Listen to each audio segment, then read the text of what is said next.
Bonġu li kulħadd, grazzi tal-li erġajtu ġejtu.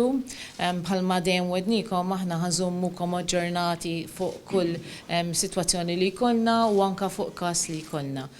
Bħalma informajnikom diġà aħna issa għandna każ ieħor li ġie konfermat permezz tal-laboratorju tagħna fejn dan huwa raġel Malti din id-darba li allura huwa l-ewwel Malti li għandu 55 sena u dan il-persuna kien imsifer fuq holiday fin-Northern Italy, propju l-erja tad-Dolomiti. Il-persuna telaq minn Malta fl-ewwel ta' Marzu, tru Treviso u ġilura fit-8 ta' Marzu. L-għada li ġilura u beda jħossu ftit ma jiflaħx, u mbagħad ġifiet 9 ta' Marzu, mbagħad fl-10 ta' Marzu telalu d-deni u mbagħad għamel kuntatt magħna u għalinna l-istorja tiegħu ta' sintomi li kellu u anka li kien imsiefer f'dan il-post u allura minn hemmhekk aħna propju bħalma urejnikom il-bieraħ irreferejnieh għat-testing hub li għandna ġewwa Ħalluqa biex hekk il-persuna ġie ttestjat. U kif informajnikom issa il-persuna ħareġ pożittiv.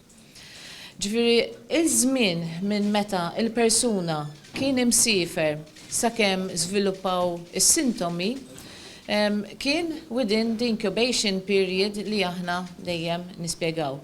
Li inti il-persuna ġeneralment jibda bis-sintomi bejn jumejn sa 14 il-ġurnata. Allura il-persuna ġilura fit-8 ta' Marzu u beda bis-sintomi l-għada stess. Ġifieri hija ovvja li dan il-persuna kellu it-trasmissjoni mill-virus u ltaqa' mal-virus meta u kien qiegħed imsiefer barra minn Malta fin-Northern Italy fejn nafu li hemm numru għoli ħafna ta' każijiet. Aħna għamilna l-investigazzjoni tagħna fuq dan il-persuna biex naraw u fejn kien minn meta ġilura. U dan il-persuna kien persuna oħra li segwa l-istruzzjonijiet li aħna konna qegħdin nagħtu u għamel is-self quarantine tiegħu innifsu. Ġifieri kif wasal lura mill-ewwel dan baqa' id-dar tiegħu u anka mill-informazzjoni li tagħna li u kien qabqat fid-dar tiegħu apparti mill-kumplament tal-familja tiegħu. Allura hekk inti dejjem kemm tista' tnaqqas ir-riskju li tista' titrasmetti il-mikrobu lil persuna oħra. Aħna ikkonfermajna wkoll li dan il-persuna ma daħal xogħol għaliex dan huwa healthcare worker li propju jaħdem Mater Dei fl-isptar tagħna. Importanti waslu l-messaġġ kif spjegajtilkom li s-sintomi ħarġu l-għada ta' li dan il-persuna ħareġ ġilura minn barra minn Malta. Allura ma hemm l-ebda riskju li dal-persuna seta ħa dan il-mikrobu ħlif minn x'imkien ieħor ħlif mill-Italja. Ġifieri serħu moħħ in-nies li dan il-każ m'għandu xejn relazzjoni mal-isptar Mater Dei. Huwa biss persuna li jaħdem hemmhekk li dan iddeċida li jmur holiday u laqqad dan il-mikrobu mill-Italja fejn nafu li hemm numru ta' każijiet qawwija u hemm trasmissjoni qawwija bħalma rajtu bil-każijiet kollha li kien qed ikollna qabel. Aħna għamilna wkoll il-contact tracing, nafu li kien hemm wieħed mit-tfal tiegħu li kien miegħu fuq il-holiday, imma dan il-persuna wkoll għamel is-self quarantine u ma marx skola u sa issa dan il-persuna m'għandu l-ebda sintomi. Il-kumplament tal-familja li ma kienux miegħu holiday ukoll kienu fis-self quarantine tajjeb u m'għandhom l-ebda sintomi anqas. Allura issa dawn il-kumplament tal-familja aħna nqisuhom li kienu bħala close contacts u għalhekk huma diġà qegħdin f'kwarantina li hija obbligatorja peress li huwa high risk contact. Aħna wkoll qegħdin nagħmlu li qegħdin naraw kien hemm nies oħrajn li sifru ma' dan il-persuna għaliex jekk kien hemm familja oħra li qegħdin insegwu li sifru magħhom għaliex peress li dil-familja tkun marret f'dan il-post fejn nafu li hemm trasmissjoni qawwija, allura aħna qegħdin nsegwu l din il-familja ħalli jekk dil-familja jkollha sintomi wkoll aħna nkun nistgħu nagħmlu t-testijiet u mbagħad insegwu l-proċess kollu. Allura, f'dan il-każ speċifiku tajjeb li nerġgħu nikkonfermaw li huwa persuna li jaħdem l-isptar Mater Dei, però m'hemm l-ebda lok li seta' kien hemm trasmissjoni mill-isptar tagħna għaliex dal-persuna kien imsifer barra minn Malta f'post fejn hemm trasmissjoni qawwija u meta ġie lura u mill-ewwel għamel self-quarantine ma marx għax-xogħol u s-sintomi ħarġu within the incubation period li inti jaqbduk is-sintomi għaliex kellu espożizzjoni barra minn Malta. Li xtaqt nfakkarkom ukoll barra dan il-każ, infakkarkom naqra f'ċertu miżuri li qegħdin nieħdu aħna bħala l-miżuri kollha biex nikkontenjaw din is-sitwazzjoni tal-outbreak tal-COVID bħalma ħabbar il-Prim Ministru propju l-bira. Aħna qegħdin inħarsu li avolja aħna m'għandniex trasmissjoni fil-komunità. Tajjeb, il-każijiet li kellna sissa kollha kienu clusters ta' nies li ġew importati.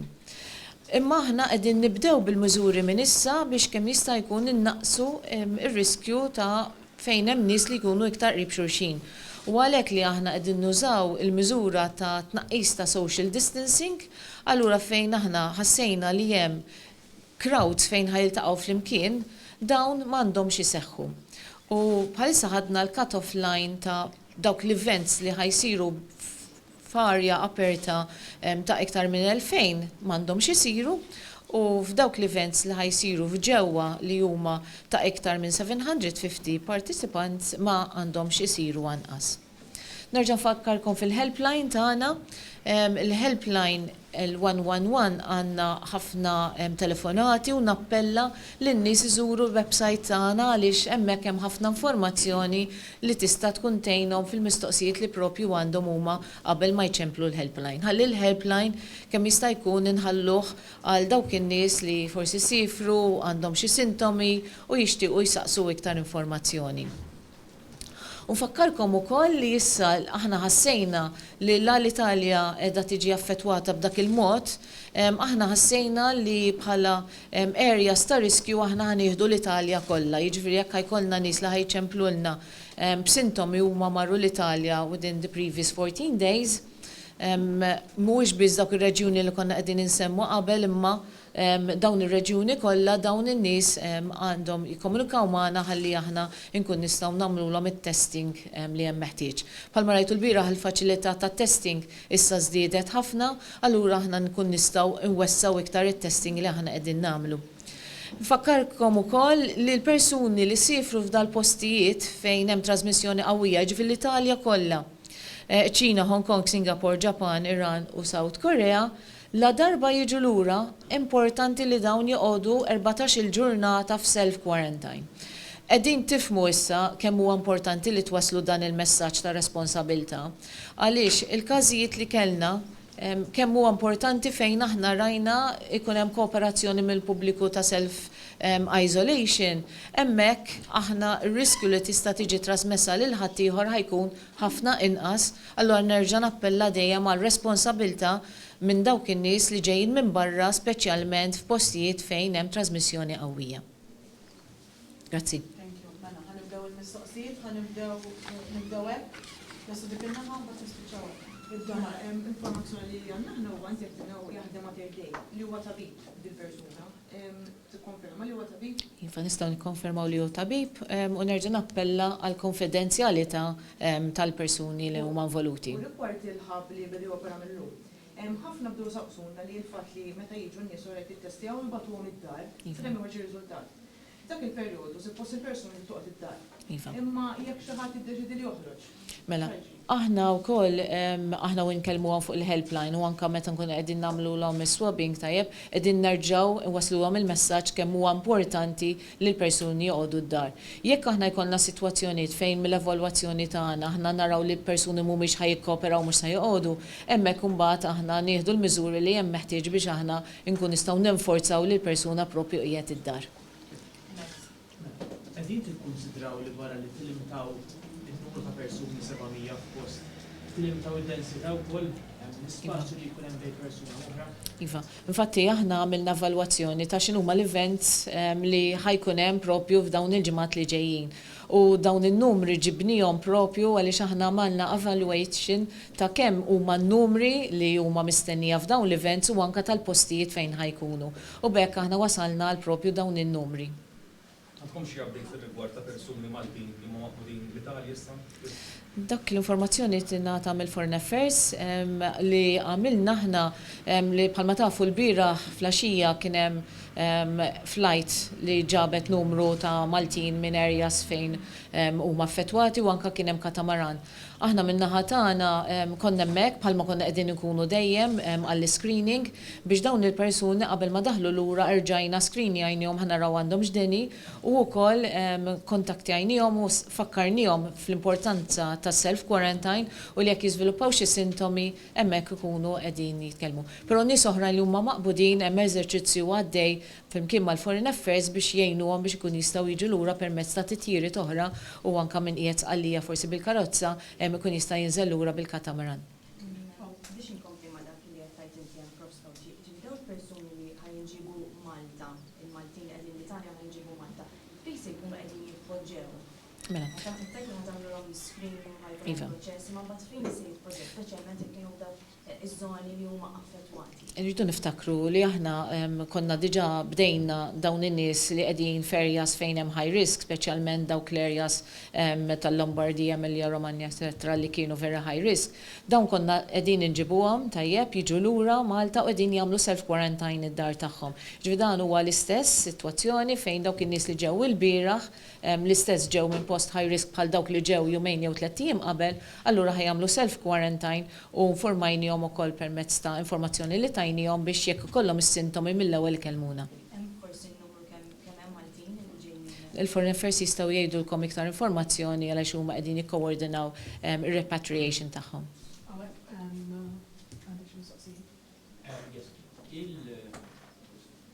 Ħajkun hemm xi miżuri biex speċjalment tal-public transport forsi tindif tal-linja bħal naraw f'pajjiżi oħra? Iva, aħna għandna komunika mal entitajiet differenti, ġifiri, u anka fil-public transportation għamlu miżuri wkoll biex ikun hemm iktar ventilazzjoni, tajjeb, u din imma torbot ukoll ma' kunċett ta' responsabilità li inti n-nies li jkunu ma jifilħux, qegħdin nagħmlu enfasi permezz tal-kampanji tagħna biex in-nies ma joħorġux, għax l-aħjar ħaġa hija li l-persuni jekk ikunu ma jifilħux ma joħorġux. U anka l-appell lin-nies stess biex huma stess jaħslu idejhom iktar ta' spiss u anka li inti jużaw sanitizers tajjeb aw l-alkohol, gels u rubs u wipes li huma tajbin ħafna għaliex jekk inti persuna missejt ma' ximkien fejn seta' kien hemm il-mikrobu u importanti ħafna inti li taħsel idejk ta' spiss jew tuża l-alkohol rubs biex tevita. Grazzi. One question, please. One question per person. Semmejt li jekk ma jobdux il-quarantin ħataraw li jobdu s-quarantin, what will you be doing? U rigward il-familja tar-raġel tal-lum. Have they tested positive, il-test għadhom għaddejjin, forsi iktar dat il-lum insiru nagħmlu rigward it-tifel jew xi membri tal-familja u kemm hemm membri tal-familja ġej parti t-tifel. Mela. Importanti dejjem ifakru fil-konfidenzjalità. Tajjeb, in-numru ma naħsibx li huwa importanti għal pubbliku ġenerali li qed ngħidu. Mela, aħna namlu it-testijiet meta inti kollok persuna li ħajkun beda bis-sintomi tajjeb, jiġifieri aħna qegħdin ninsegwu dan nies li huma fil-familja qegħdin fi kwarantina diġà tajjeb u aħna qegħdin inkomplu nsegwhom ħalli jekk jiżviluppaw ċertu sintomi aħna nkun nistgħu nagħmluhom it-test u mbagħad jekk joħorġu pożittiv nistgħu ngħidu lill-familja ta' 5. Eżatt. Aħna Mistoqsija l-oħra rigward kif ħadd inforzaw lin-nies li jkunu qegħdin kwarantina għax ħadd jieħdu miżuri biex il-contacts li bħalma spjegajna kemm il-darba, il-close contacts li huma high risk ikunu qegħdin in mandatory quarantine u jkun hemm pulizija bħalma dejjem medna. Aħna informati li staff ta' Aġenzija tal-Unjoni Ewropea li waslu Malta minn Ruma qabel il-ben totali qegħdin iżuru asylum seekers bħal safi. X'ħatkunu qed tagħmlu rigward is-sitwazzjoni u qed issir xi ħaġa minn naħa tagħkom rigward f'postijiet fejn għandek ħafna nies il-ħin kollu flimkien bħalina f'ħabs, detention centers, second, għadkom xi pjanijiet? Mela, jekk inti għandek persuni li ġejjin mill-Italja, tajjeb, dawn jridu jqogħdu kwarantina, jiġifieri m'għandhom. Il-ben totali ġifieri, qabel ħadet il-ben waslu Malta, mhux self-quarantine, u mbagħad qed jaħdmu ma' asylum seekers government. Mela, tajb ngħidu li fuq direzzjoni ta' kif ukoll xandar il-Prim Ministru l-bieraħ, is-self-quarantine japplika għal dawk in-nies kollha li ġew mill-Italja, tajjeb, kwalinkwa post fl-aħħar 14 il-ġurnata. Jiġu dawn in-nies li huma kienu fl-Italja, tajjeb, m'għandhomx joħorġu mid-dar. Tkunu tinvestigaw fil-każ bil-fatt li naf għandek mhux tal-li dawn meċ jirrispettaw is-self-quarantine, jew ma netawx id-direzzjoni, dawn tkunu ma' ħafna nies li għandek ħajġinja nieqsa. Il-kwarantini hija self-quarantine tajjeb mhijiex mandatorja, però fejn ikun hemm sitwazzjoni fejn aħna nsiru nafu aħna nkellmuhom biex narfuhom dwar ir-responsabilità.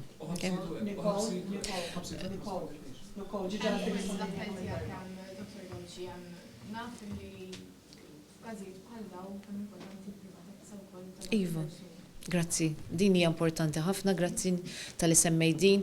Aħna vera qegħdin inkunu nagħtu l-informazzjoni kollha dwar in-nies tajjeb, però irridu nifhmu li ċertu informazzjoni ma tkunx tista' tingħata għaliex aħna ma nixtiequx li jkun hemm identification tal-persuni.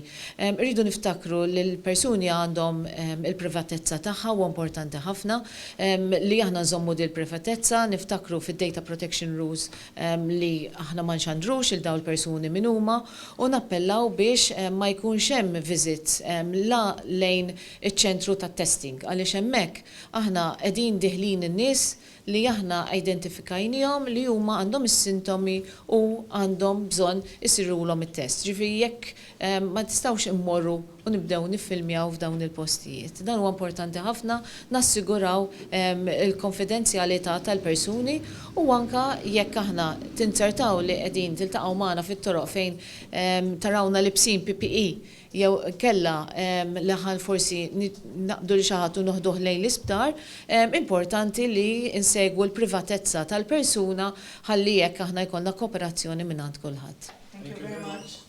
Thank you.